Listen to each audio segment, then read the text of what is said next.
please rise and join me in the Pledge of Allegiance?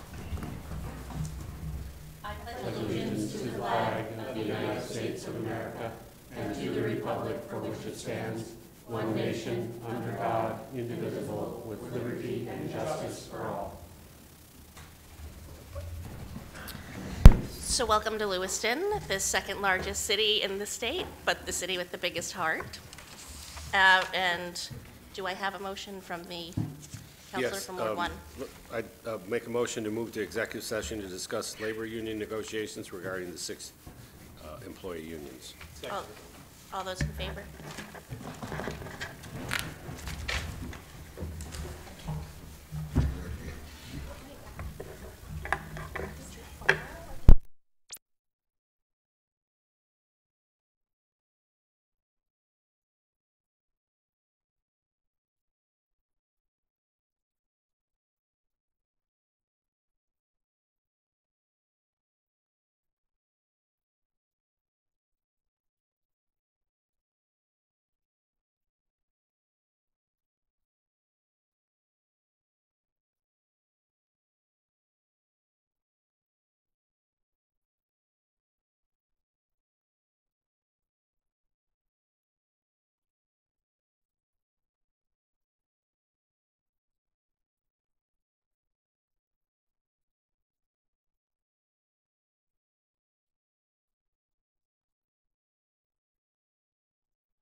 you go. So we are back for a budget workshop, and I just want to mention that both Counselor Pettengill and Counselor Beam have excused absences.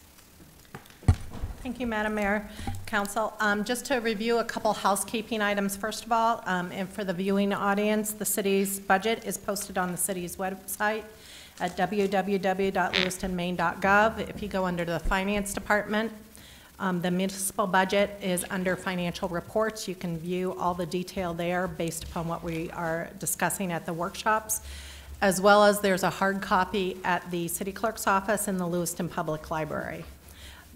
Budget questions and suggestions can be emailed to me at hunter@lewistonmaine.gov, and I will share those as we have done in the past at each workshop. Last reminder is the school budget on Monday at 6:45 at the Lewiston High School, just for the council to know. And then council, as we've done in the past, anything that you want to put on the list, I'll keep a running tally of that, and once we get through all of the department workshops, I will bring that list back to you with the monetary impacts of those items, as well as any budget adjustments that we've identified up to this point. So the first item that... Could I, just scheduling-wise, just, are we expecting a March 28th next Thursday, a week from Thursday? Yes. Yeah, there's a Okay. schedule right on the back page. We have next Tuesday off. Next Monday, we have the school department. Next Tuesday, we don't have a budget, right? Yes, we do. Do we? Okay, Yes. excuse me. It's the Thursday, first Thursday in October. Okay, So next excuse me. Tuesday is recreation and the utility funds. Next Thursday, which is March 28th, we have police, fire, 911, TIF, and CDBG. And that's a 6 o'clock start? That's a 6 o'clock And how start. about Tuesday? Tuesday is a 6 o'clock. Okay, great. It's, So I will not be here on the 28th, Thursday.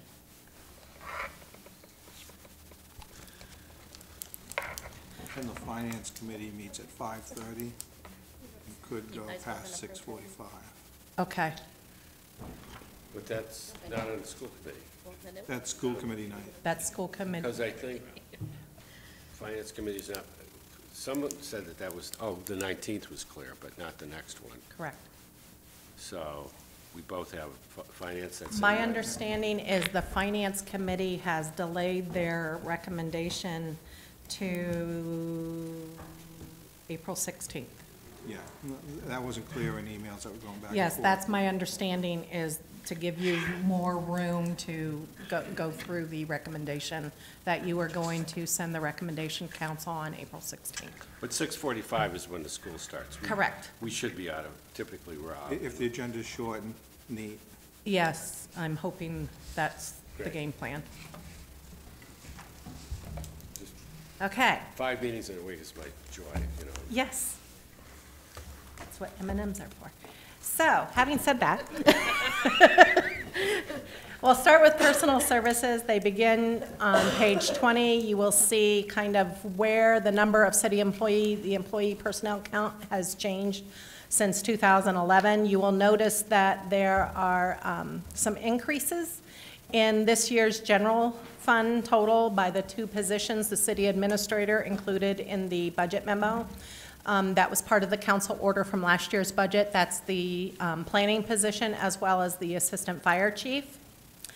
You will see the regular wages start on page 21 and continue to the next page, and then you have the overtime and so forth. But kind of going down through there, if you look at the whole personal services and fringe benefits, you have an overall increase of just under $2 million, or 8.1%. When you're looking at these, you will, as the city administrator reminded you, we have that new program and service opportunity. There are 13 requests for new positions in that new program and services. They include, and I will also talk about those when we get to the department as well.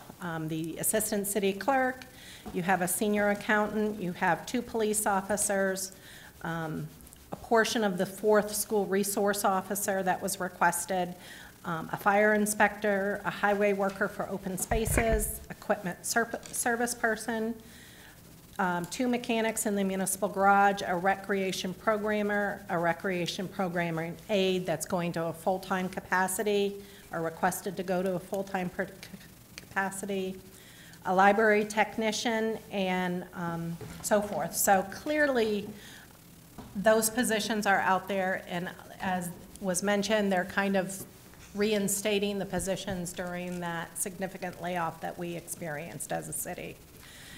The overall increase in regular time. Heather, can I ask one question? Yep. So the school, the officer, the school Resource? office, yes, you said a portion. Can you just remind us what the breakout is of that? The school, I'm not, my understanding that's been, 75% would I be knew the that, school. but I had heard rumors that they had pulled that from the budget. So that's still in there? That Okay. is, if it's not in there, it's on our list, and we received recommendations for the ratio of student to SRO that's expected, and we will be, it seems like we need a fourth one, so Okay, I think well- the school committee is leaning towards pushing that on the budget. Okay, so the school department pays 75%, we pay 25%. great. One of the suggestions, though, however, was to the business office, with so many summer school students, if they wanted to have a year-round school resource officer, that would be an opportunity with this position. Thank you. So the regular time had an, I know the chief was going to want to talk about this. I knew he was going to want to talk about this. I had a do it now or wait till yours? I know, I had a conversation with Bill Webster about the year-round, and I told him that I did not have the manpower to have somebody the year-round. If he wanted to pick up the full cost, I could do that, which would allow me to hire someone else, and Bill told me at the time that he wanted to have the new superintendent make that decision. So the funding for this is just an SRO that would not be in the schools during the summertime. But you look at the summer school program at the middle school and the high school, there's a need to have somebody there year-round. But with the funding makeup, I need those bodies for vacation and, you know, the issues that we have, obviously, in the park this summer. Yeah. Thank you. So if you're looking at regular time, you have an overall increase of about $850,000 or 5.2%. Is that the difference between the next last column and the second column in the Correct. 17 versus Yes. 16.2? So when I talk about increases, to Councilor Markot's question, it is the difference between the recommended column and then the original 2019 column, that second to the left. So as we discussed, that everything for step increases is programming there, with one contract exception, all COLAs are programmed in there as well.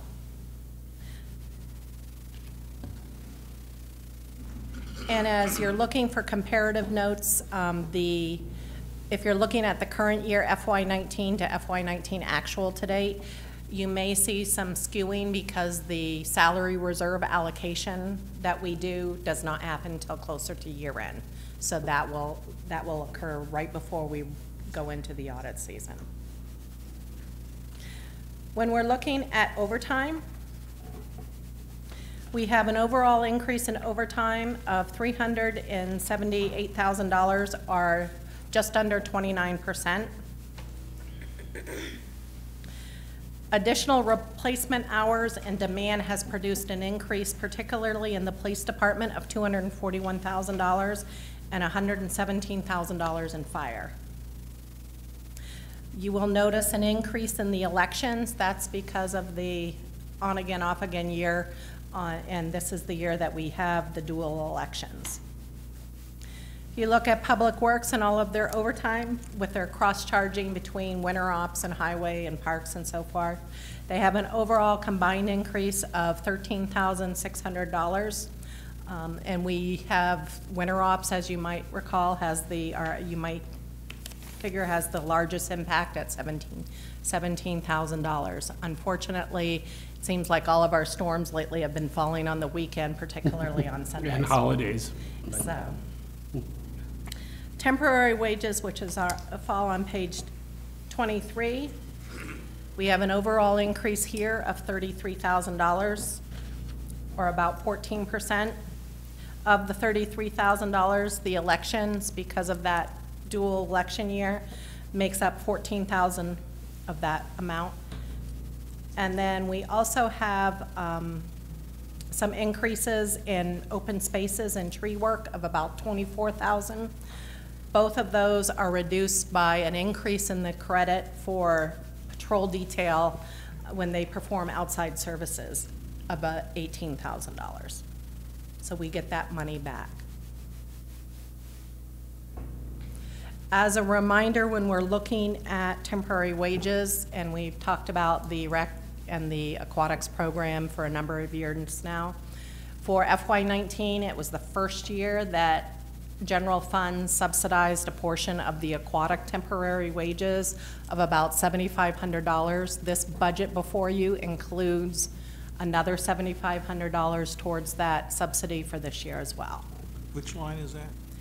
The aquatics, and you will see that under the Okay. armory wages. The 4519, 412,500. yes. Other fees, which you'll see kind of a total bold line there on page 23, increased by just about $39,000 or 26%. That's made up of particularly two big cost drivers there. One is the city attorney fees, the other one is the outside audit. The city attorney fees increased by about $39,000, so essentially all of that increase is made up of attorney fees, and that cost is driven by code enforcement and fire doing their 80K consultations and so forth with those matters. Fringe benefits starts on the bottom of page 23. And the overall fringe benefits increased by $603,000 or 7.2%. And they're kind of have pots all over the place that make up that increase. The first one is the severance pay by about $108,000 due to employee reaching retirement. We've had some significant attrition with retirement, particularly these last 2 years. Maine state retirement, or Maine PERS, has increased by $35,000. The regular, what is known as the AC plan that covers the civilian employees, if you will, the employer's share of that has remained the same for 2020. The public safety, which includes police and fire, their special plan, has increased from 10.5% to 10.6%. The surprise, I guess, if you will, that we've got with Maine State Retirement is anybody that is retired in the state that comes back to work anywhere within the state that's a Maine employer now has to pay 5% of those retire, rehire employees.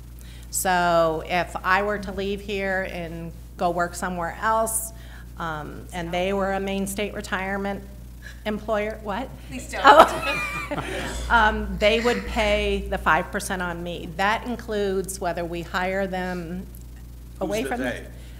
Been their new employer? The new employer. the new employer. So it doesn't matter if it's the drop program that so many contracts now, or if we truly hire somebody who has retired from another municipality and comes to work for us, that would classify that as well. So we are now, that took effect October 1st of 2018. So we are now have our first 5% employee that is coming on board soon. So this will, in FY 2020, this will be happening to all retire rehires.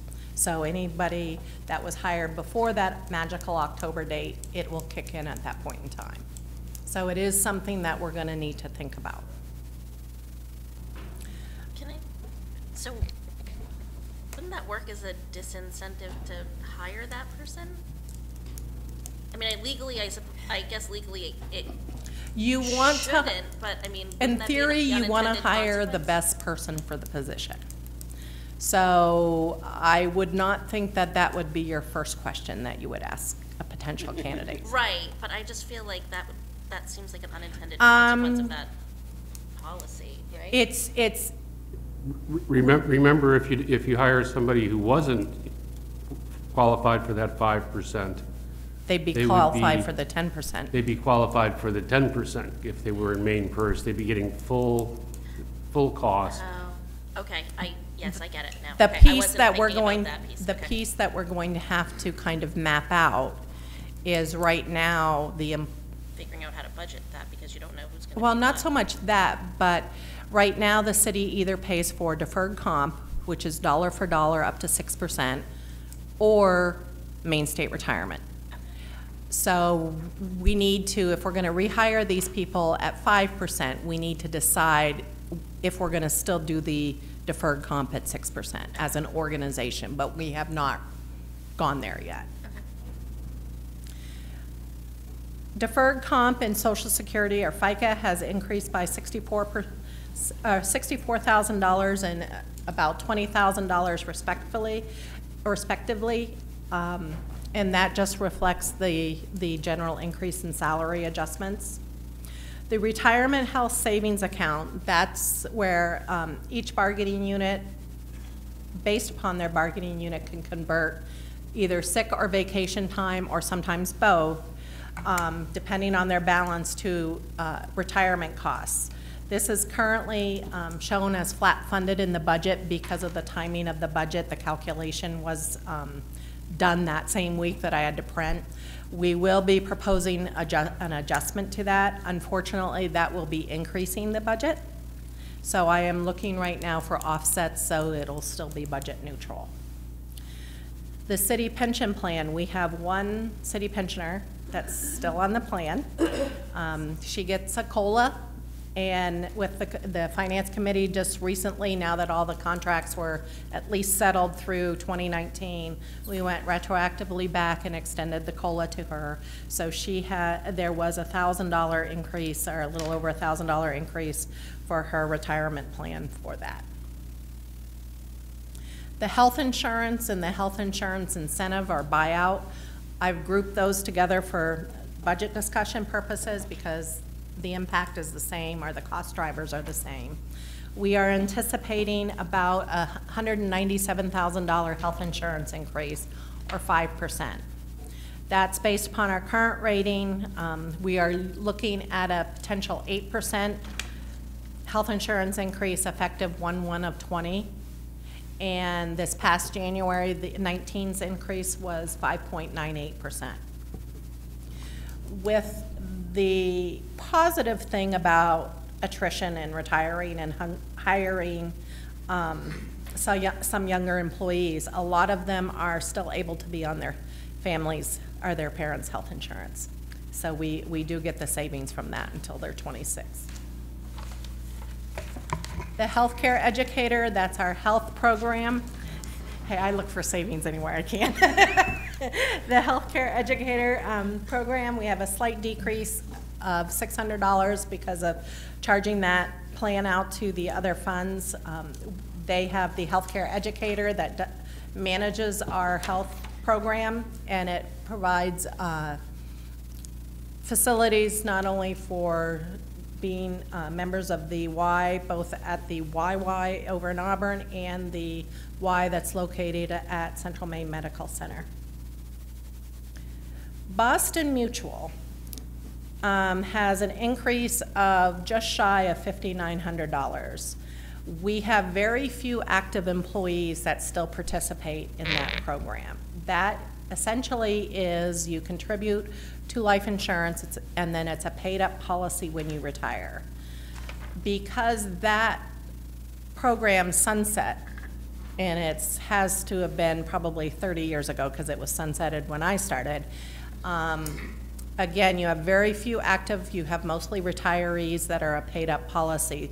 So that is becoming a quite expensive, because of the experience rating, fringe benefit to maintain on the city's books.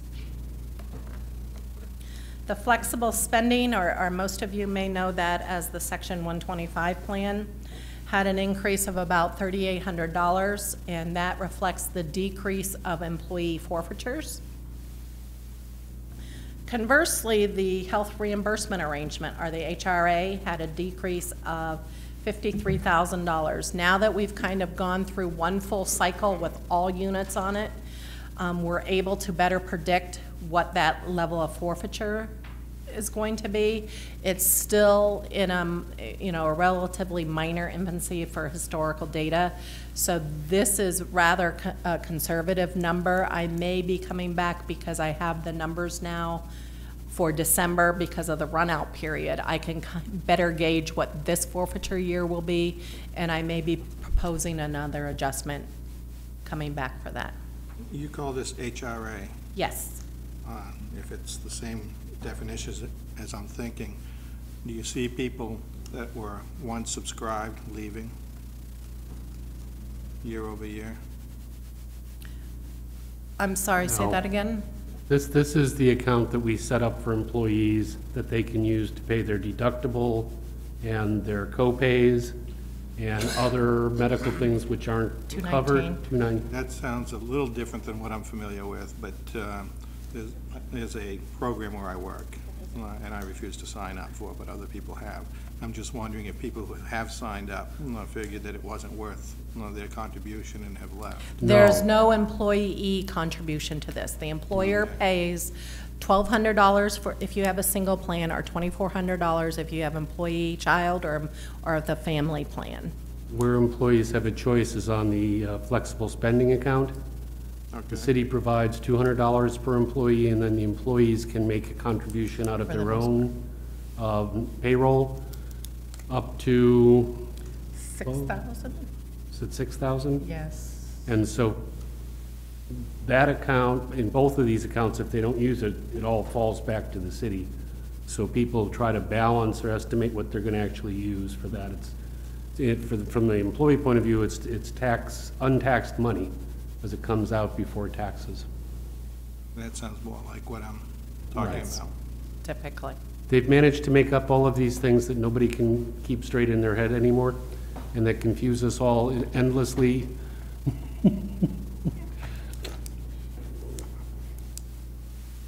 The last probably big adjustment in the fringe benefit is the workers' comp. I know the city administrator mentioned that as part of the budget presentation. We have an increase of $225,000. Essentially, right now, we have about a $3.5 million gap in our actuarial evaluation versus the assets that we have available to fund that. So each year, we've been doing this now for 3 years. We're trying to decrease that gap both on the city side, the school side, and the utilities also pay a portion of that. We have a decrease of $3,000 in unemployment compensation. The city is self-insured, and obviously we just have not had a lot of claims being posed with that. The other category, which is obviously the last category on page 24, that is, it's kind of a carry forward from when I started here, but those two line items make up the external and internal billing charges that the municipal garage charges either external customers, which is the second line, the one that says cash, or it's internal customers, which is the first line that says journal entries. So we are looking at an overall decrease in billing out of $63,549, or just shy of 3%. And primarily,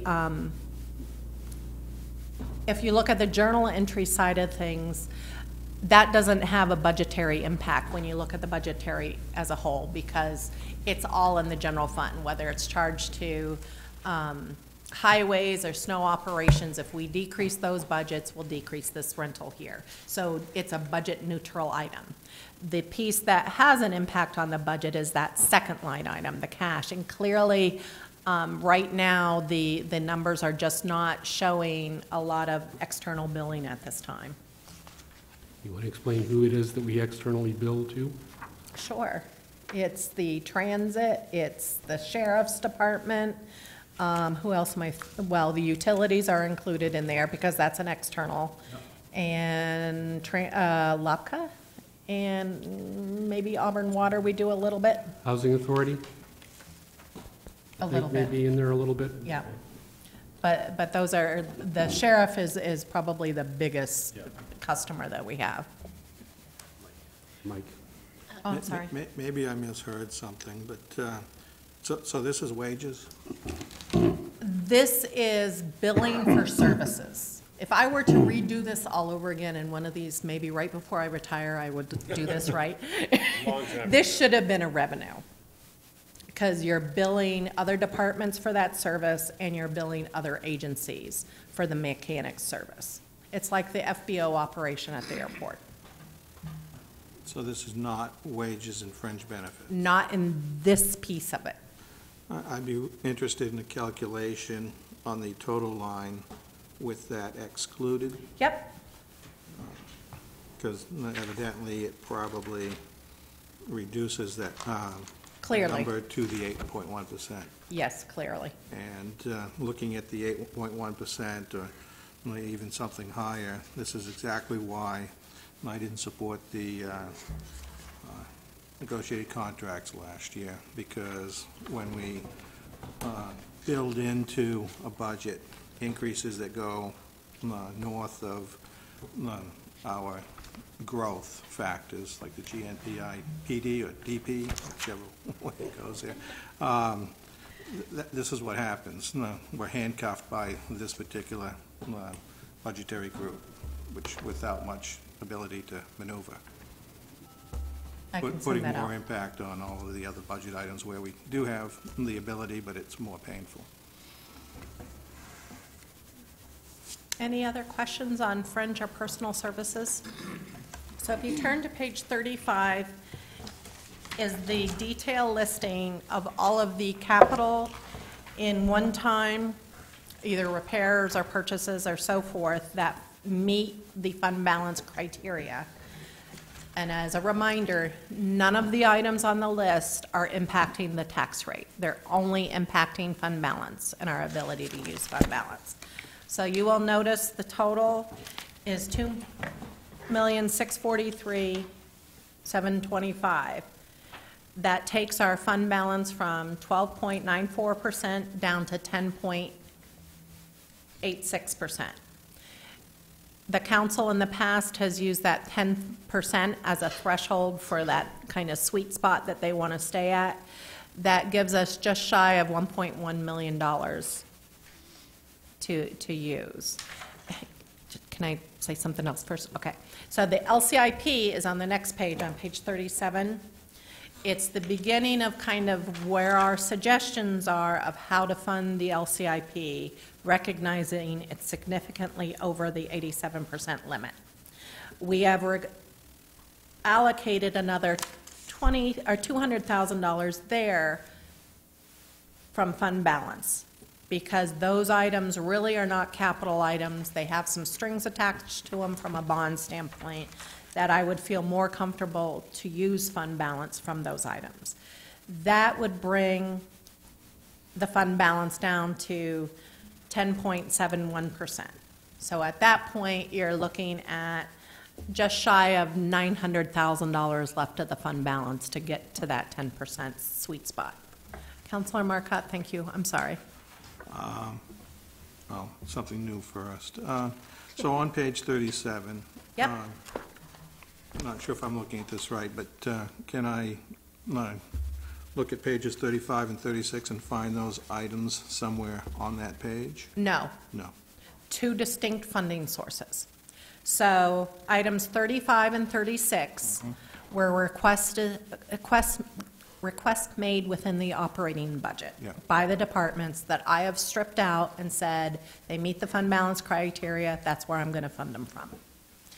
The items on 37. Oh, okay, 35 and 36 were not LCIP to begin with. Right, 37 is just LCIP, and then we've taken, the first column there is kind of as requested. Okay, I'm seeing, I think I see something clearly, citywide revaluation that we... That's an LCIP. Is in Yeah. the defer column. Yep. So that's part of the LCIP list that we can find the LCIP book, and that's where we can find that line item. Yes. Right, And there'll be other items that will fall under the other sources. correct. So, And on bond, okay. and then the last column, so there's still some work to do, obviously, on the bond, but at least it's a springboard for that. So if I look at the total general fund requests, in columns 2, 3, and 4, 917, 547, and 12,920,000, that adds up to the roughly 14 million? Correct, Okay. correct. And the items that are deferred, there were largely the ones that were recommended either by the Finance Committee or the Planning Board. Okay, so that's how you got to there. Yeah. Okay. So, I'm not sure if there is any specific way you want to go through the capital list. It may be easier to have you go through it and then identify items you want to put on the list to either have the departments discuss during their budget workshops, or at least revisit when we go through those final items right prior to the adoption. But you will see you have initially a number of items from the MIS department. You have a lot of repairs at City Hall, including the ceiling painting, some security, and so forth. The Violations Bureau, those are the cost estimates that we had the workshop on not too long ago. That's refurbishing the Violations Bureau to make it inhabitable for the police and their agencies. A few maintenance and security items within the parking garages. The vehicles for the police department, they're looking at 4 cruisers and an SUV. That is standard to what they have been requesting the last several years. Public safety for fire. Their new kind of item is that auto extractor, cutter, spreader. I'm not a firefighter, so I don't know any more It's than that. the jaws of life. Yes, that's what I thought, but that's what Brian put in his thing. I'm like, there's got to be something more to that. So, and you will see some of the, particularly when you're looking at fire, building, and structures, all of those items are at Central Fire Station. So they're looking at doing some improvements within the offices there, the dehumidifier, changing oil over the oil furnace. You do have a Lisbon Street dehumidifier for $1,000. So, but most of those items are centered at Central Fire Station. Code enforcement, they're looking at some digital archiving software to get some old property files and things like that on modern technology, so you don't have to pull files, you have them more readily at your fingertips. We have some Jersey barriers for highway. We have the sidewalk maintenance at $30,000. Street lights are pretty much combined of 3 different things. The first one, and I'm towards the bottom of the page there. The first one is to get the street light application of our work order asset management software down at Public Works, the Beehive system. It also includes some... We're gradually trying to expand the Beehive system to pull other elements of our infrastructure into it. It primarily started as a water and sewer program, and we are and a work order program, and we're just trying to ensure that we can get all of our infrastructure into that program so we can track it better. We also included in there the first set of spare LED lights in case we had to replace any in the coming year. Yep, there's 30 in there. There are 30. 10 of each. You know, and that largely would not be because they burned out. That would be because somebody knocked the pole down. Probably one of the bigger ticket items on this list is at the solid waste facility. It's the very last line item on page 35 for $117,000. Includes the leachate cleaning and inspection. There's a liner involved with that as far as cleaning out the main, so that's kind of a package regulatory requirement at the solid waste facility. You will see on the top of page 36, the solid waste facility has 2 more projects. One is to replace the fencing in the facility. You will see when we talk about that budget, the actual repairs to building and grounds have decreased because they're looking at full replacement of this fencing. And then in the current year, the council approved $250,000 to replace the scales and the software associated with that. We went out to bid and got some significant sticker shock when the bids came in, and we need some more money. So this is kind of phase 2, if you will, of that project, so we can package those together, so we will have enough money to do both of those if this gets approved. What was the number last year? Same amount. Same amount. So So essentially, this is adding to the last one? Yes. Okay. we are coupling them together, so it's about a $500,000 project for the scales, the software, everything. Is there a working scale right now? Yes, it has a number of Sometimes, issues. right? A number of issues electronically and software-wise that it's near the end of its life, so. Get waived off. And how long has it been there? What was the beginning of this one's life? Oh, I don't know, a while. The scale? Been there forever, hasn't it? 19 I years? think I think we've replaced one, Megan? We replaced one, Yeah, and there's two, so, yes, but it will go. but back. it's like 1 in 30 It'll be years one type for thing. So, it's been a while. What was it, 30 years, did you say? It has not happened too often. I recall one in the 30 years I've been here. Because I've been hearing this discussion for a number of years, between '09 and '14. I'm surprised it's still hasn't Probably. happened. The municipal garage, vehicle and equipment, Councilman Marcotte, to your point, that detail is in the LCIP. It's probably one of the few items that you will see over on this list that was in the LCIP. So all of the detail of the vehicles and the equipment you'll find in there.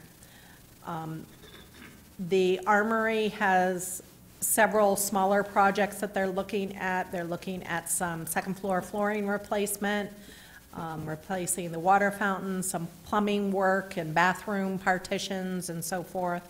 Again, just trying to slowly rehab that building and update it a little bit. There are two items. One falls under open spaces where you're seeing bold, where 50% cost sharing school, question mark, and this is the other one where you have a retaining wall for the bus lane. Both of those, there is a partnership sharing with the school department. I'm not sure where they are with the possible funding of 50% of those projects. So I've put that, I know Bobby has had correspondence about that, so I will be able to hopefully nail that down. So if I were to look in my school budget, I would find this on I can't guarantee that. right, I don't think I've. So One of the problems, obviously, is the school budget and our budgets are on different cycles. cycles or schedules. So some of these things we became aware of, obviously, as we were going through the individual department requests. And that was pretty much when we realized some of these were potentially eligible for sharing with school and contacted them. And by that point, I think the school department was considerably further along in their budget process than we were. So I don't know where they stand. I'm still working on that piece. The library, probably the biggest thing in that building is the carpet replacement at $86,000. Unfortunately, the actual carpet is not that bad. It's moving all of the bookshelves and the books that are on there. So that's the piece that I think Louis is going to work with Marcella to see if there's any kind of way we can reduce that number and maybe cut out the carpet and or things like that. So that's kind of still, that would be probably at the top end of the cost. Hopefully we can whittle that down a little bit more. Mike had a question? While you're still on the carpet, a number of years ago, that was an issue before the Finance Committee, and, well, we asked for something like you suggested to be done to lower the cost, and they did accommodate Okay, good. in the end. So you will see the airport had, as part of the LCIP, the local share of the instrument landing system. That was identified in the LCIP, but it was also identified in the LCIP as funding through general fund, not through bond. The $50,000 Transit bus allotment is the annual allotment that we've done for a number of years now.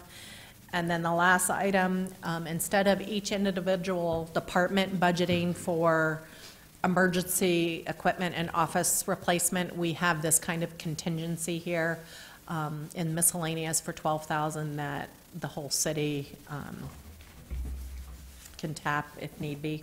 Heather, can I ask? So, we saw, there was a line item, in fire for office equipment for the desk and chair if the new position goes through. Are other supplies in the operating budget, and just these are pulled out because they could be covered by fund balance? Correct. Okay, thanks. And you'll see, when you look in code enforcement, you have that same cost there. Okay. On that office equipment note, in conversations with code in the last few months, and I don't even remember the results of some of the conversations other than that it surrounded photocopy equipment. Is there any photocopy equipment under code or MIS slated towards? There's the scanner. Scanner, and what does it exactly scan? Documents and plans and so forth. It's a large document Plan. scanner. And it's digitized. Digitize, it'll turn Right. it into PDF documents. Yep. And there also, you also have one for engineering and then a smaller one for fire. If you go back to the top of page 35, Yeah, we try to keep all of our technology within the MIS department. So you will see the notations on the side there, the scanner for code and the engineering, the plotter for MIS and the engineering, and so forth. and the 25,000 down near the bottom, historical property files, is that what we were talking about? That's the actual paying somebody to do the scanning. It's a labor contract. Correct. And that's primarily designed at the paper files that they have up in all those cabinets that line the whole middle section of the third floor that go back historically quite far, I imagine. Right, and it's something, I mean, we've done it when we converted to the Munis system, the Tyler technology.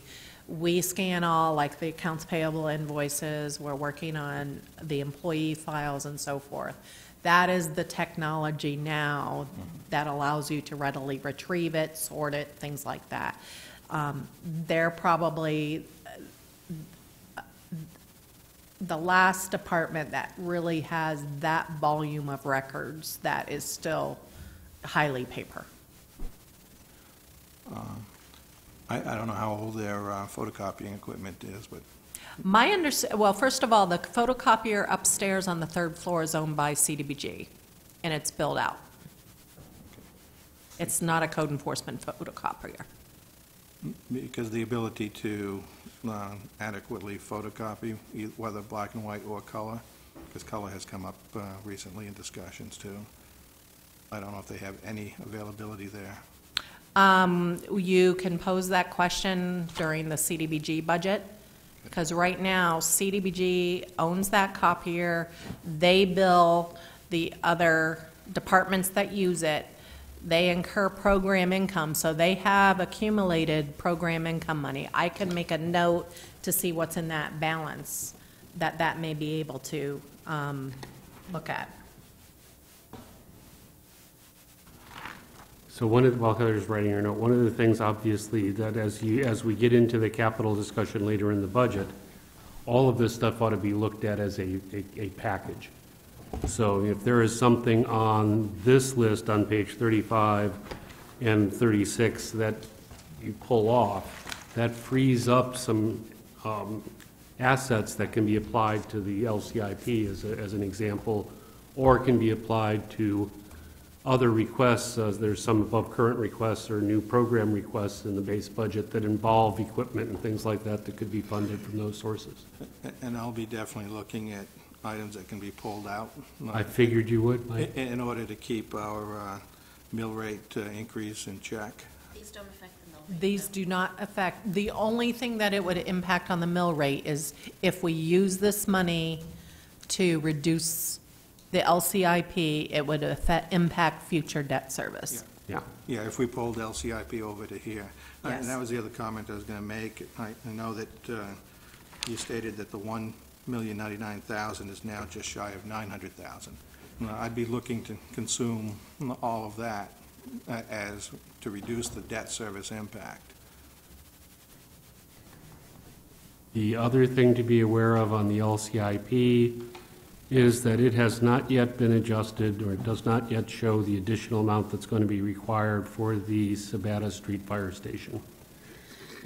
Back a month or so ago was $1.5 million. It's now, based on the most recent estimate, $2.5 million additional that we would need. Obviously, the committee and the architects and the fire department are going to continue to work at that number, but That sounds like 5.8. I thought we heard 5.1 recently. yeah, it was. Something happened? The construction costs, the original estimate in March, which was done by the architects, was $3.1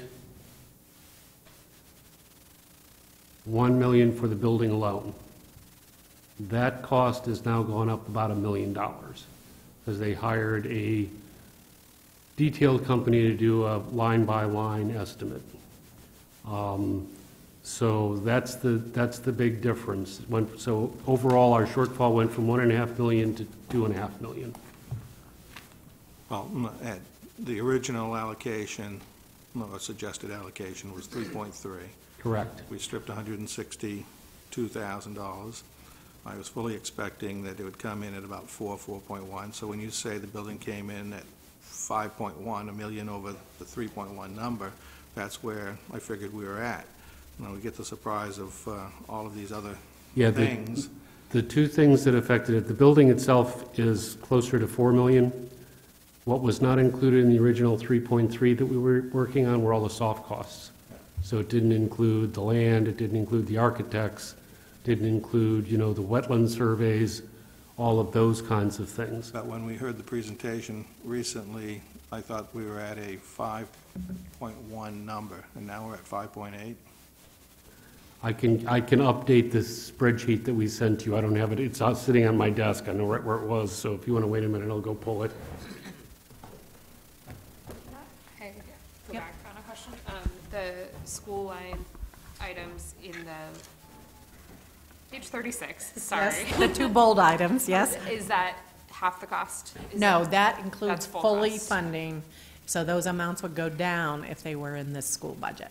Okay, and then especially for the armory, I'm not sure that the school department is going to be using that anymore? It's not the armory, it's the bus lane near the armory in the back For the middle school.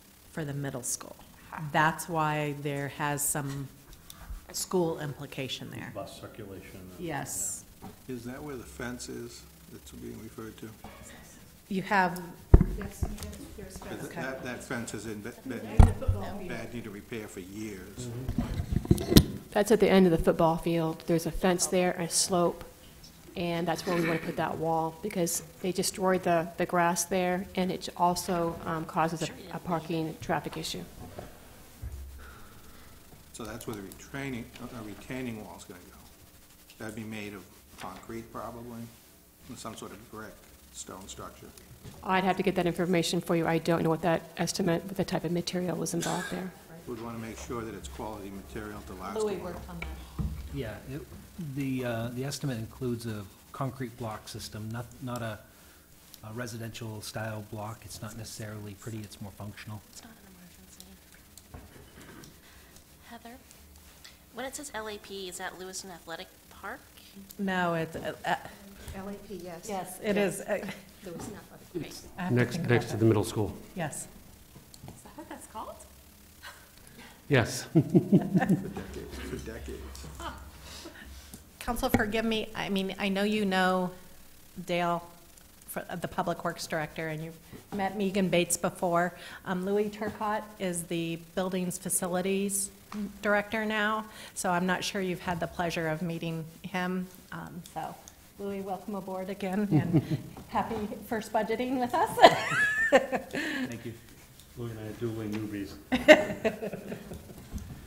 Back to the fire station. Back to the fire station. In, actually, it was the February estimate was that the building itself would cost $3,138,000, and that was Heather's averaging of their low and high estimate. I think it was like 3 to 3.3.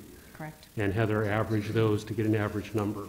Yeah, that was the number of 3.3 minus 162. It just came to mind when you said it. Just for the building. That was the allocation last year in the Yes. LCIP, 1,138,000. Correct. So the new estimate is, to look through the numbers again.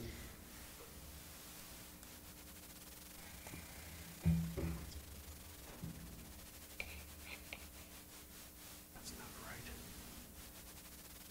Okay, excuse me, I got confused. The 3,138 was what was allocated in the Correct. LCIP.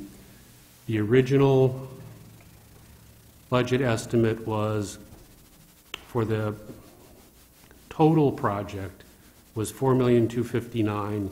That included all of the other soft costs. So given that, that was the building and soft costs at 4.3. We were 1.5 short.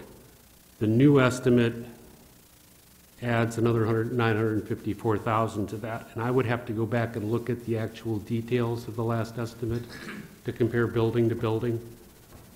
But there's about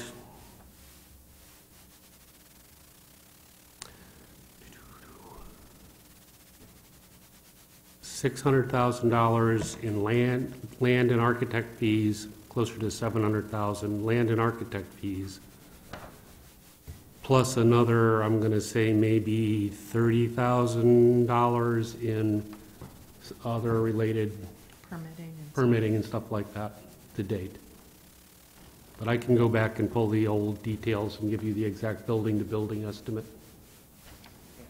But Counselor, I've made a note that obviously we need to include that when we talk about the LCIP. So when I reproduce the next iteration of the LCIP, I will include kind of the stopgap for the fire station, and we can revisit that as well.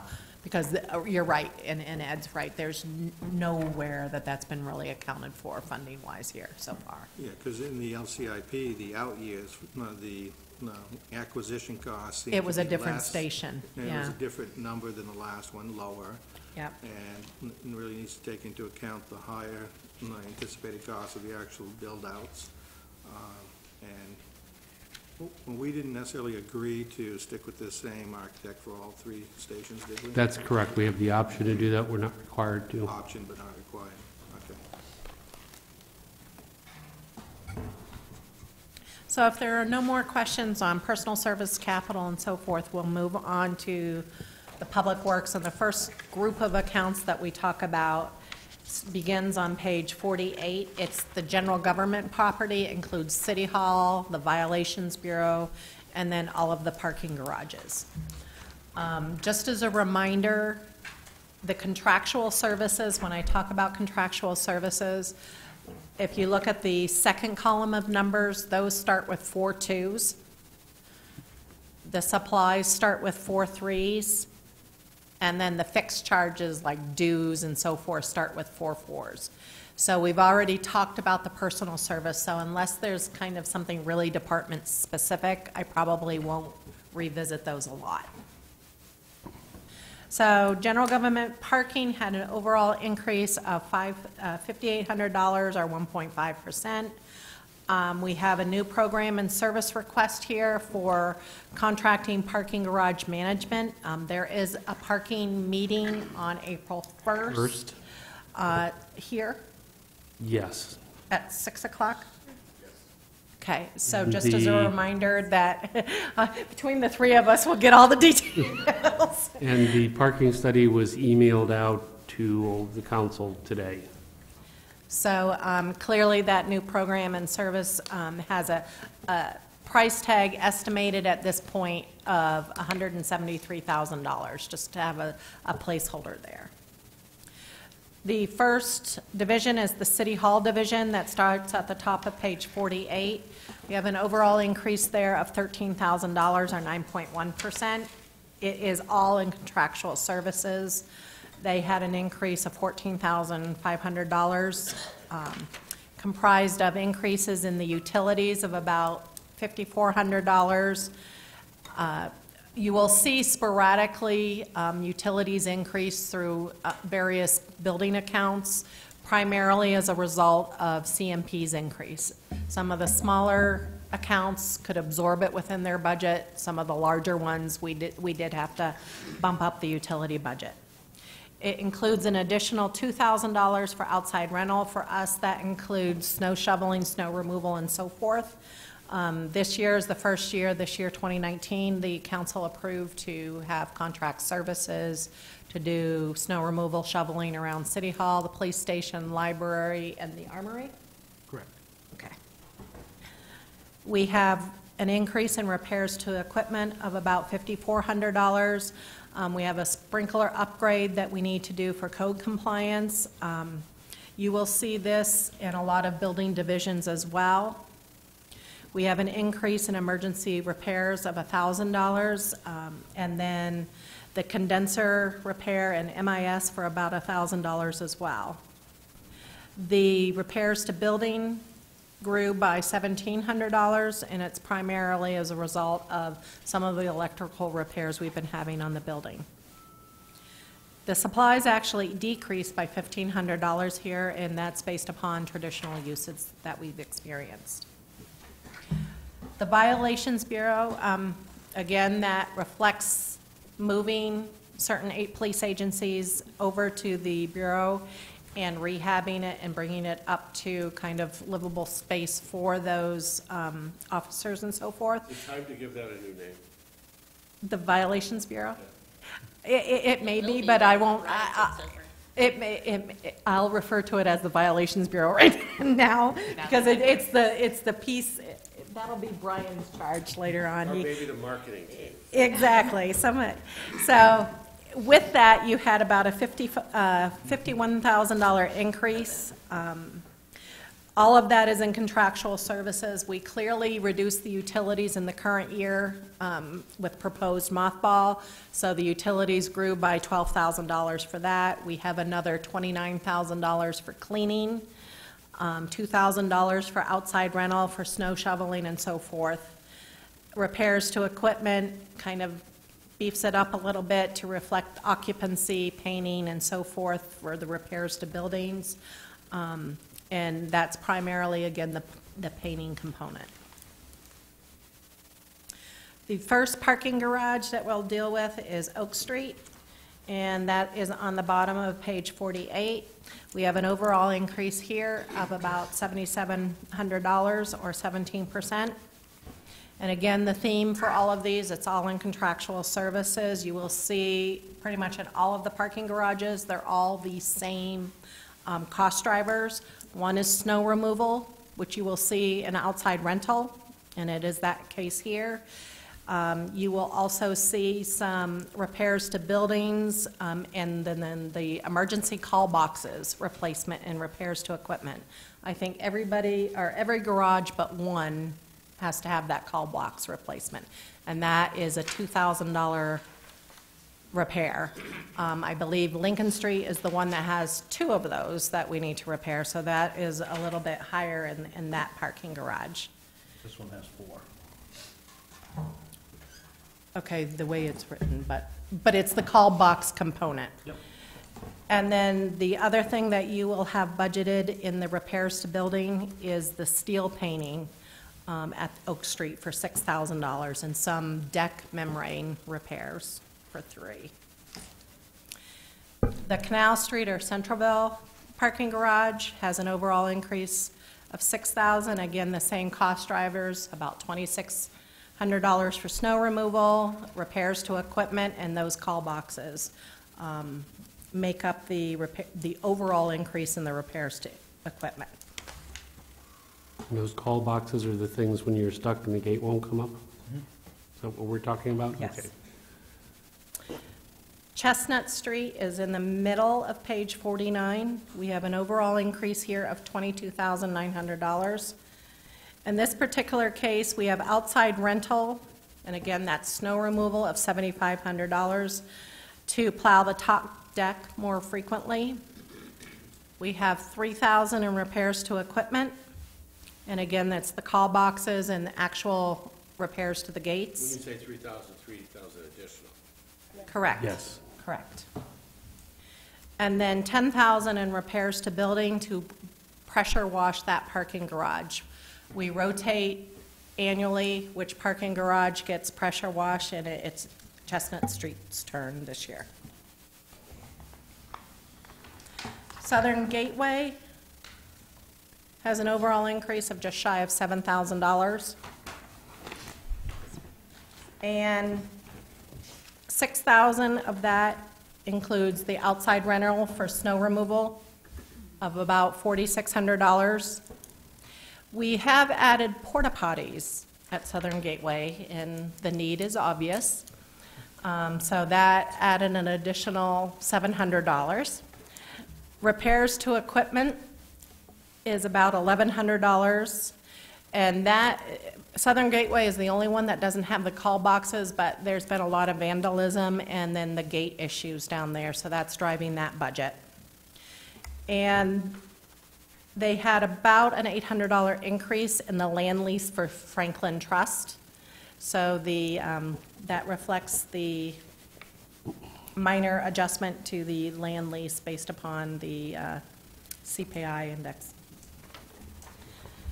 The Lincoln parking garage is on page 50. It's the last of the parking garages. Has an increase of $13,000, or just shy of 29%.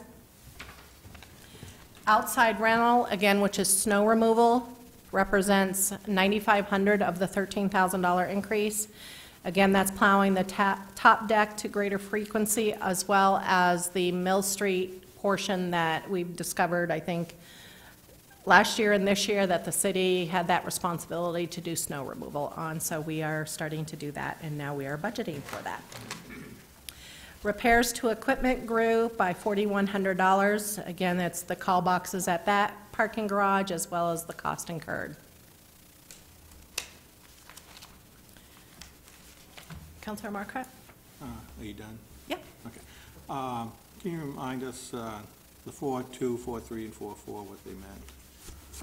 I think I got it as contractual as the 4,200 accounts, Yes, and 4.3 is supplies, supplies, and 4.4 is what we call fixed costs. fixed. Dues, rents, things like that, that typically don't fluctuate. And the overall numbers you probably said at the beginning of this? The overall dollar increase? For general government property, Yes. increased overall $5,800, For 33%? 1.5%. No. I'm sorry, which one? I think you're talking about for the garages as a whole, or for the whole general government and garages? Was there different groups? It was page 48 to 50, right? Yes. So yes, I guess at this point, for general government property, on page 50. yes, that would be the total there of $488,000. 488, yeah, and the increase was how much? 33.2%. And the dollar amount would have been, what, 122,000? Yep. Yes, close to that. And I guess I'm not sure what that other number you were talking about, The 1.5%. yeah, where was that? Those are typically just the operating cost within that department. It was somewhere in here, Yes, not specifically in the presentation. Correct. Okay.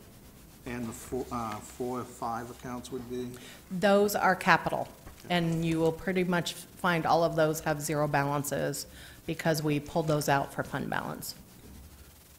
And seeing how we've done a good job of identifying the capital needs and repair needs and such, I don't see how spending another $173,000 to have an outside manager improves our P&L.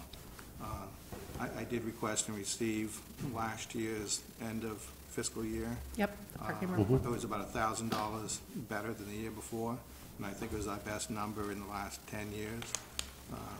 I think we need to continue improving on that. And like I've said here before, probably would be a good idea to start asking for fees to park during snowstorms and overnight. Nominal numbers, doesn't have to be the same rate, but I think that would bring more income and keep that pressure down on losing money on this operation. I think and obviously we can talk way more, we will talk way more about this. Certainly it's part of the parking study that's being presented. In my opinion, the problem we have with our parking system as a whole is not so much on the expenditure side, it's on the revenue side, that we're not producing the revenue that we need to produce. Our parking meters are old and ancient and unworking. I think you'll be shocked when you see some of the numbers that are in the parking study projecting additional revenues just by going to more modern meters and adding meters in places of high demand. I think we have probably been losing money left, right, and center on some of our parking garages for just simply lack of management oversight of them. It's something we don't know how to do. So I think, in effect, I'm suggesting we privatize the system here by hiring somebody who knows what they're doing. I don't see how $173,000 extra cost, because what we're going to get is probably information on what we need to do to better the properties, which comes with a cost, do things that we should have been doing that we haven't been doing, which will only increase the expense side of the P&L that much more. Well, there's probably some of that too, but I will also tell you that the longer that you defer maintenance and don't do maintenance, the far more expensive it becomes down the road. So I think... We shouldn't have removed those two maintenance attendees a few years back. No comment. I just suggest people hold their thoughts on this one. We'll obviously have much more chance to discuss it. So probably enough said for tonight.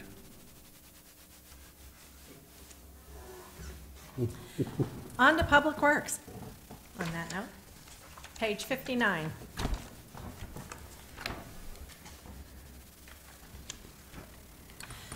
So the entire Public Works Department had an increase of $259,629, or 4%. And again, we're kind of maintaining the focus on contractual and supplies, although I will highlight certain personal services numbers, because you can see when I talk about a division, the bulk of that increase may just be personal services. So I won't spend a lot of time on the rest of it because of that. The Public Works Department had new program and services. They had about $241,000 for 4 additional FTE employees. Again, as we mentioned, that's a highway worker, a municipal garage service person, and 2 mechanics, as well as 5 contracted plow units with drivers, and the total cost of that is estimated to be $108,000. Do you want to talk about any of those? I'd love to. Okay. So a couple of those, they really came in 4 new service requests. Some of them spun out of the Public Works Committee, and I'll highlight those. So just some details associated with them. The first one is as Heather mentioned, it's a shared position between open spaces and stormwater utility. And last year we bought a brand new sidewalk vacuum that was around $180,000. That unit is really out there to make the sidewalk safe, but also to protect the stormwater system by keeping debris from it and reducing our costs there. That unit has been historically run by a temporary employee in the summer. There are some concern in the department that individual, that piece of equipment may not be maintained as well with a temporary worker as a permanent worker. The other side of that, as you all know, we're getting more and more interest in maintaining our sidewalks at a higher level. We also are adding some schools, some places we're going to be maintaining sidewalks, or we should be maintaining sidewalks at a higher level of service, or things like going up the hill to the new schools. Right now, that's plowed with a grader. We really ought to be doing that with a sidewalk plow. There's a couple trails that students are using. So the other side of that position would be used to run our 5th sidewalk machine, which is somewhat old, but at least we'd be able to deploy 5 sidewalk machines, get to the sidewalks quicker during a storm, but also be able to expand as schools and other demands occur. So that's kind of both sides of that position. It's really focused on both summer and winter on sidewalks. The Public Works Committee had talked about adding some positions to the garage, and as Heather mentioned, 2 mechanics is what was recommended or was discussed, and a service person. And the reason being, the garage maintains around 400 pieces of equipment. If you look at most industry standards, that should be supported with about 9 FTEs, and right now there are 5 FTEs in the garage. They're also drawn to do a number of other activities, welding, other things for the city. So they're not even just pure mechanics. You'll see later when Heather goes through, there are contracted services there that are growing and getting higher all the time because we're putting more of that equipment out. And part of it's how we maintain our equipment. When we talk about LCP, we'll talk about the ability to be able to clean our equipment and maybe a facility in the future. But right now, our equipment it creates more repairs, and our mechanics aren't quite as responsive as we'd like them to be. The last item also was proposed by the Public Works Committee, and up until 2010, we had contracted services to augment our services. And in the last couple of years, there were 5 loaders with equipment operators contracted to augment ours. Right now, we deploy about 34 to 35 units during a snowstorm with the primary team. Later in the storm, when we get to the B team after 16 hours, which is our contracted limit, we can extend it to 20, but 16 hours-ish, which is a place that makes me a little bit nervous with safety. We have people out there in a snowstorm for over 20 hours, or over 16 hours. We're now going to that second team and reducing by about 14 pieces of equipment.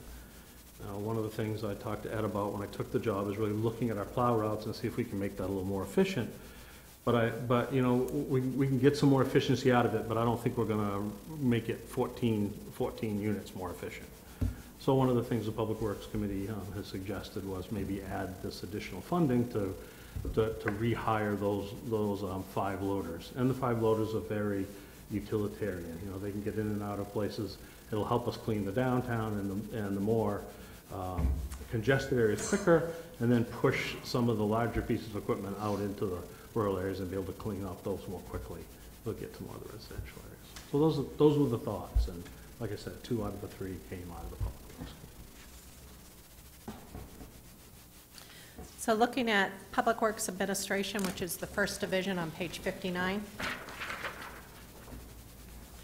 Of the $7,500 increase there, $10,000 of that was in personal services. So clearly, the lion's share of that cost driver was offset by decreases in contractual services of $2,100, repairs to commit equipment. In this particular case, there was some licensing for Time Track, which is the attendance record-keeping system. We now consolidated that with an MIS department when we converted on to the new system. And then we also decreased some of the supplies of $450 to recognize the actual credit that is posted when they charged out to the other divisions, and then a very small decrease in fixed charges for the PE license of the director. Engineering had an overall decrease of $107 or $170, so woo-hoo. Believe me, like I said, I'll take decreases wherever I can get them. And you had offsetting kind of decreases and increases. Personal services was just shy of $3,000 increase. We reduced contractual services by $4,800, including vehicle rental. For the stormwater credit of $1,800, We had some maintenance and licensing that decreased by $1,000 due to reallocating some of that to MIS and the GIS portion to some of the utility funds. And then municipals, our miscellaneous services reduced by $2,500. Our local share of the ATRC membership from that based upon usage. Supplies rose by about $1,300, and it was $1,100 in printing. Again, that's the cost of the bonding paper and all of the new plotter supplies, the ink cartridges and so forth. Those costs are not going down, unfortunately. And then we had several of our city engineers that had licenses due this year, so you will see the dues rose by $320. Highways, which begins on page, well, is on page 60. We have an overall increase here of $89,000, or 5.3%. Of that increase, $37,000 is attributed to personal services. Contractual services rose by $58,000. We had a small increase here of $1,200 in utilities. Vehicle rental rose by $8,400. Clearly, the major cost driver is in the street line painting of about $50,000 due to price increases, the number of markings needed, and center lines and so forth. The supplies were reduced by about $5,900. Most of that is in tarring materials based upon the decrease in hot patch, both in price and quantity used, and then we had a small decrease in fixed costs. Winter operations, which is at the bottom of page 60 and continues at the top of page 61. We have an overall increase here of $57,000. Winter operations typically is based upon a 3-year average. You threw out 2016? Is that the year you threw out? 2016, I believe it was. Yeah, is the winter that one- wasn't. Yeah, the winter that nobody wants to talk about. So here you have personal services that rose by $34,000. We also had contractual service that rose by $24,800. Again, the bulk of that is all in vehicle rental. So again, as a reminder, if we cut that revenue from the municipal garage, so it's tax impact neutral. We have a decrease in supplies of about $2,300. It includes a decrease in other supplies of $4,000, which is your road treatment materials. There was an anticipated decrease of liquid calcium chloride, and that offset the increase in construction materials we need to replenish our snow removal signage for the coming year. Those little things that stick in the snow bank that said, don't park here, we're gonna clear snow. The emergency parking, no Yes. parking. Yeah, Yes. no white spot. Sidewalks have all been converted to fund balance, so then we move on to street lights, which is in the middle of page 61. And this is our banner program here. We have a decrease of $144,000, our 24% decrease. And that obviously is all in utilities with our new LED program and the replacement. So we had minor fluctuations above that, but clearly that was the shining star in this division. It offset the personal services increases of $7,600. We had some fluctuations in the telephone to include data plans for the tablets. This is the division that we are looking at extending that Beehive software for, so they need the data lines for that. And then we had a decrease of $3,500 in supplies based upon the replacement program. Other supplies fell by $5,000 that offset the $1,500 increase in construction material. The waste and recycling collection, that's the contractual side of solid waste collection, rose by $12,000. That's all in the anticipated increase in the outside contractor's contract. Waste disposal is on the top of page 62.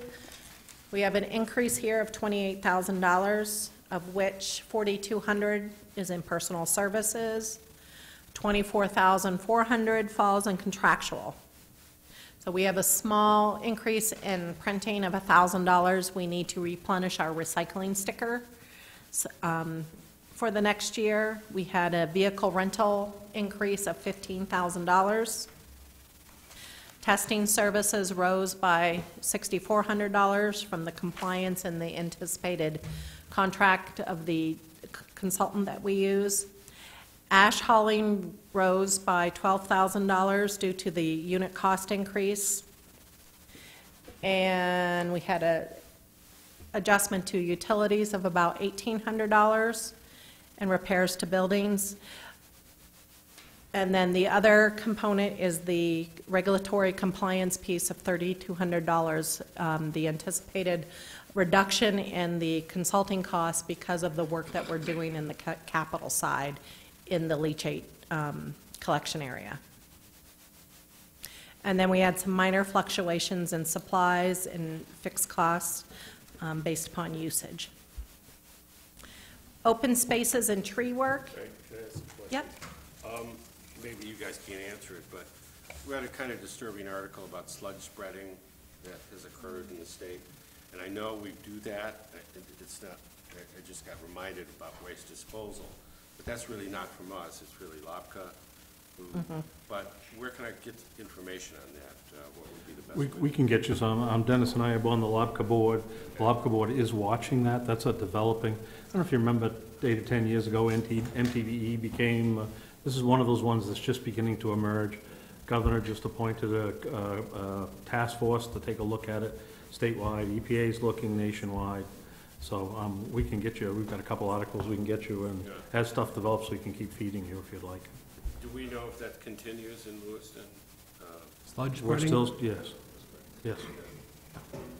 And the chemicals, those chemicals happen to be, they come from a lot of things, but fire retardants, so, you know, the things that are in, things like fire retardants and, you know, if there's a fire and boxes and a bunch of those kind of things, it's like, you know, like there.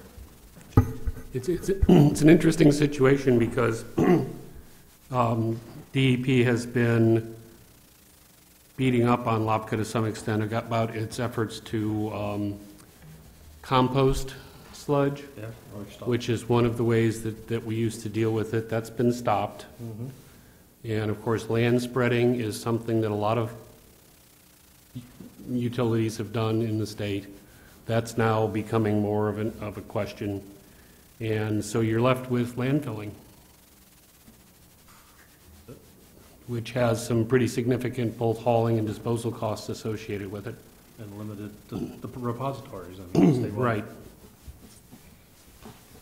So we'll, Dennis and I definitely can get you some information on that. We've been kind of tracking it as our membership in LAPCA. So open spaces and tree work, which is at the bottom of 62 and the top of 63, has an overall increase of $14,600, of which $15,000 is in personal services. The primary driver there is $24,000 increase in temporary wages to reflect not only the number that we need to hire to maintain the property, but also the impact of the minimum wage. That was offset by about a $10,500 decrease in regular wages due to attrition and cross-charging and so forth. And exactly what does the temporary worker do in this category? Temp employees work on field maintenance for athletics, cemetery, so a lot of mowing, and turf work. Okay. Thank you, Mina. Contractual services declined by about $1,500. We had the major one here is the utilities of about $5,000 based upon historical usage, and repairs to buildings declined by $1,000 based upon, again, historical usage, and repairs to grounds. That offset the increase in vehicle rental of about $2,900, primarily resulting from the bucket truck use and tree maintenance of $4,600 due to the number of dangerous trees within the storm. We may have to come back and revisit that. We've gotten some very expensive quotes recently to do some tree work in this area, so that may be something that if we can figure out a way to have a budget neutral item on that, that we may need to add some more money to this particular line item. Supplies rose by $1,100. That's all pretty much in small tools with some minor offsets. They are looking at purchasing a spreader to apply the rubber pellets to the new athletic field, as well as making sure all of our push mowers have the bagger units attached to that. Just a kind of quick reminder on the two programs that you see halfway through the page there, the forestry board as well as the tree bait. Obviously the tree bait is probably a little more fresh in your memory since you just made a decision on March 5th to make some adjustments in that money. The 50/50 tree program, right now the balance as of June 30th, 2018 was $15,820. Of which about $4,000 has been used year to date. So the tree board has that flexibility to look at that and maybe offer tree 50/50 programs and so forth. The hydroelectric is at the bottom of page 63, had a decrease of $2,400. At this juncture, we are assuming Auburn is going to continue to reimburse 17.7% of their cost-sharing agreement with this arrangement. But clearly, most of the fluctuations reflect the decrease in the utilities of about $4,900. That mitigates the increase in miscellaneous service that covers our FERC charge. And just for everybody's information, the upper A is still licensed by FERC, so it is still a licensed hydroelectric facility. We are in the process, obviously, of trying to de-license the facility. Part of that de-licensing is an evaluation of any work we would be required to do to de-license to ensure safety of the facility in the future. We have a consulting report that's been done, and I know Dale has just had a chance to start looking at it. So at some point, we're probably going to have to do a few things out there, and I'm not sure we know yet exactly what the anticipated cost of those will be, but there's some stuff coming up. CMP's attorney's looking at it now to give us some advice on which ones FERC will probably requires. Okay. Yeah. Just on the tree bait program too, Ed had asked us, because of your decision, to reduce it, to monitor that on a weekly basis. So where Megan is tracking any applications to the tree bait program, just to make sure we don't get a surge or something that we'd have to report back to you. So far, I don't think we've received any new ones at all this spring. So there was a bunch of stuff going around. Spring with all that snow, we're not thinking about sure. Well, there's all kinds of interest, but the applications haven't really come. So we'll keep you There were a appraised number of that it. were in the hopper, so to speak. Yes. Yeah. And those are on that list. So that list was generated probably last year to be done this spring. Exactly. Yes. Nothing new has been Nothing added. new. Not as of yet. Until spring happens, and everybody gets the idea. That's the bud. Yeah, I mean, it certainly, I know that Councilor Pettengill has done some publicity off of his own Facebook pages, and certainly the fact that we talked about it may have gotten some ideas out there, and we still have posters around and information around, so we may well see some additional applications. Is there still material up in front of the city clerk's office? Yes, There is. and treasurers, yep. Municipal garage is at the top of page 64. We have an overall decrease here of $2,400. I'm sorry, that's the wrong one. Try an increase here. That sounded too good. Of $160,000. Personal service, again, the personal service piece is somewhat misleading to Councilor Marcotte's point because it includes the impact of that outside billing. So I will strip those out and give you a firmer number, but you can see the increase in regular wages in this division impacted by about $12,600, and then the internal billings impacted the remaining amount there. Increases in contractual and services was about $50,600, includes increases to outside services of $22,000. That includes body work, sandblasting, and repainting about 6 units that have been identified. Repairs to equipment of $25,000 based upon actual usage.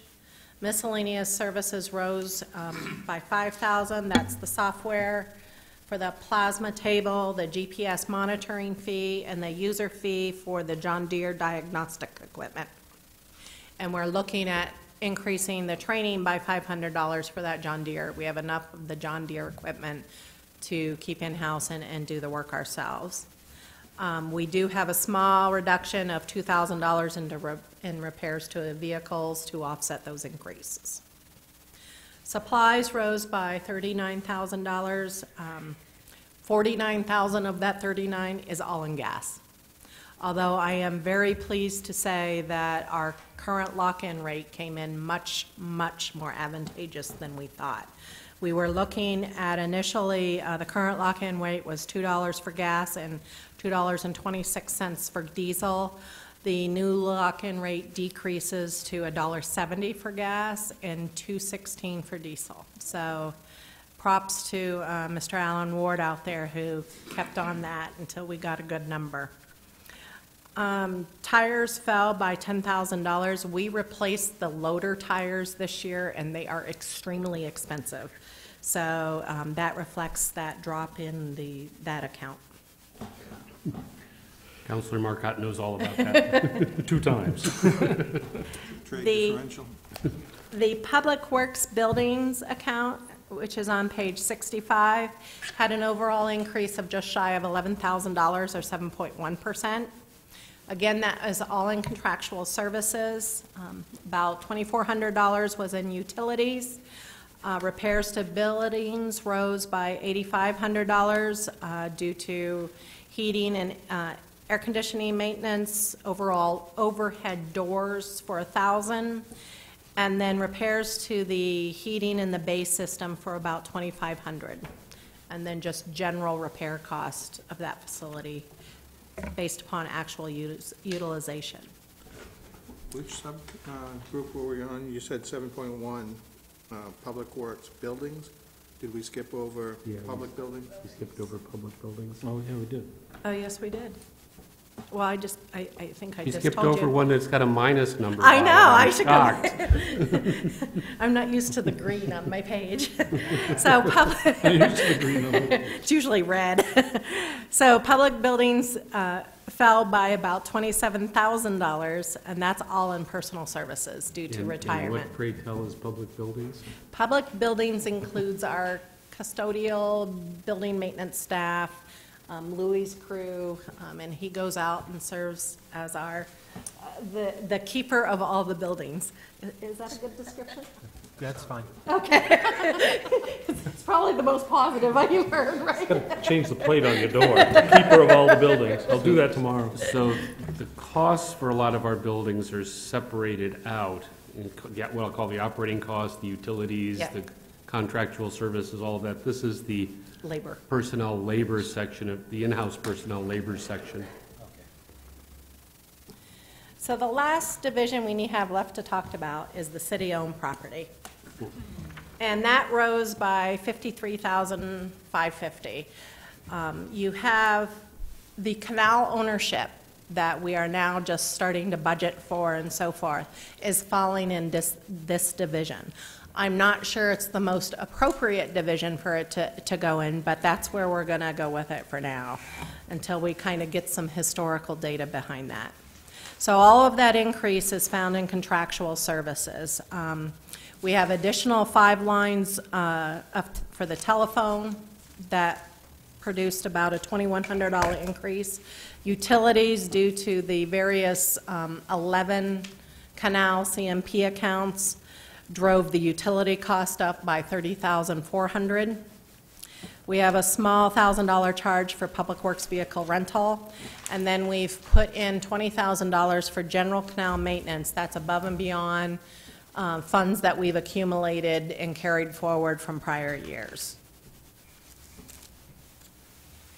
And this group also includes some miscellaneous odds and ends, properties we've acquired through tax forfeits and all that kind of stuff, right? Correct. So that concludes what I have. As a reminder, next Tuesday, we'll be talking about recreation, the recreation activities, and then water, sewer, and stormwater funds. So that's going to be the next parade. Councilor Marcotte? Canals, notice the 20,000 in canal maintenance. Is there another number in the LCIP? Yes, but that was, I think it was pulled out. I think it's still there, 100,000. No, it's still there. Still there, 100,000. But it's under other sources because it's money carried forward. Yeah, I think Heather has, we have some funds that have accrued over time from the canal system or related to the canal system that can fund at least some of the initial work that we need to do. Same thing as riverfront monies? No. This is strictly for, what had happened for several years during the canal negotiation process, we had budgeted canal maintenance, and we were not spending it. So I kind of hoarded that money, knowing that at some day, once we acquired it, we were going to have to do some maintenance. So I was able, for the LCIP, the $100,000 that was requested, move that over into other sources because that's going to be encumbered funds that I've accumulated. And I know that Dale and his folks have been talking to planning and economic development, trying to put together an idea of how we're going to try to approach this. So you might take half a second and just explain what your thinking is, short-term, Absolutely. initial. So we've provided to Dennis an initial draft of really trying to start down on Cross Canal 1, which goes along Cross Street, up by the red shop, continue up to the lower canal, remove the fence, clean out all the underbrush, re-landscape, including down at the end of the corner of Smart Payne Park where you really can't, there's an unusable piece down there that you really can't see. You know, there's a nice vista of Auburn and the bridge, and you actually can see up to Veterans Park and things. So clean that out, then continue down along Oxford Street, and then past the bridge, maybe the Chestnut this year. Replace that with some nice ornamental fence. We're proposing a 4-foot fence instead of a 6-foot chain link, but those things are still to be decided. Along Oxford Street, maybe replace some of that this summer with some of the guardrail, with like National Park style guardrail, the wooden guardrail, frustrated guardrail. So you have a better view from Oxford Street across into Smart Payne or back again. And then we've got some longer plans to continue down the lower canal to the second cross canal, and also maybe to build some other assets like a ramp into the canal so we can get equipment in, but there's other access, and that would be into the future. But we have kind of a plan laid out Dennis is looking at now, And what we'll will be bring the to it at some completion point. date? Well, for a lot of the cleanup, we're hoping, you know, depending on the LCIP, we're hoping to get a lot of that cleanup from that first cross canal down along Oxford Street, past the bridge that we just built by midsummer, and maybe even early summer, because we want to kind of try to avoid some of the Before the Balloon Festival and Dempsey yeah, Challenge? try to avoid Demp's Channel. You know, we hit some of the others, but the contractors are aware that however we phase it, we're going to have to phase it around those. And has the planning board discussed this yet? I don't believe it's gone to the planning board yet. It was just conceptual, and we got to a place where. I think they'd be very supportive I of think what I so. just heard. Good. And just so everybody knows, the bridge obviously has been done. They have not put in the final Yep. pavement course, so we have not really been pushing people to start using it yet. But once the weather improves enough for that final paving to be done, it'll be all completed. Yep, absolutely.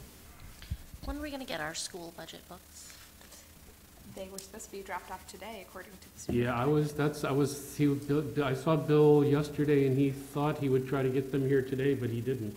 I haven't seen them. I haven't seen them. My email says differently. Hold, please. The budget binders were delivered to Lewiston City Hall this afternoon. Wonder where. Let me go look and see if I can Sent find them, so you 2 can take them hours with you. ago. I'll go look in the Go look. mailroom would be. That's what I'm wondering, if Yes. you put them in the mailroom? I didn't or- see him there, but 2 hours goes Unless, was it Kathy? He said Kathy? this afternoon, the Maybe? email was sent 2 hours ago. We have a concrete timeline. I would think that if it was Kathy, she'd have probably had it down here. So that is all I have. If you have questions, kind of pondering through things, if you want to email me, I can put them on the list and kind of keep that running tally. Otherwise, thank you. Yeah, and I would kind of recommend, given the whole issue with capital, that you might spend some time on that. And as you see things, that you want to feed them back to us so that we can identify those areas that people want to talk about as a group. So just to review schedules again, Monday we have our joint budget workshop with the school committee at Lewiston High School at 6:45. Correct. Tuesday, we have a budget workshop here on recreation activity fund and utilities at 6. Correct. And then Thursday is a budget workshop on police drug forfeitures fund, fire, 911, TIF, CDBG at 6. Correct. Great. Thanks. We don't need a motion, right? 'Cause it's You don't need a motion? Have a good evening. hanging out for those You want to budget wait for a books. second? We'll see if we can track those books down.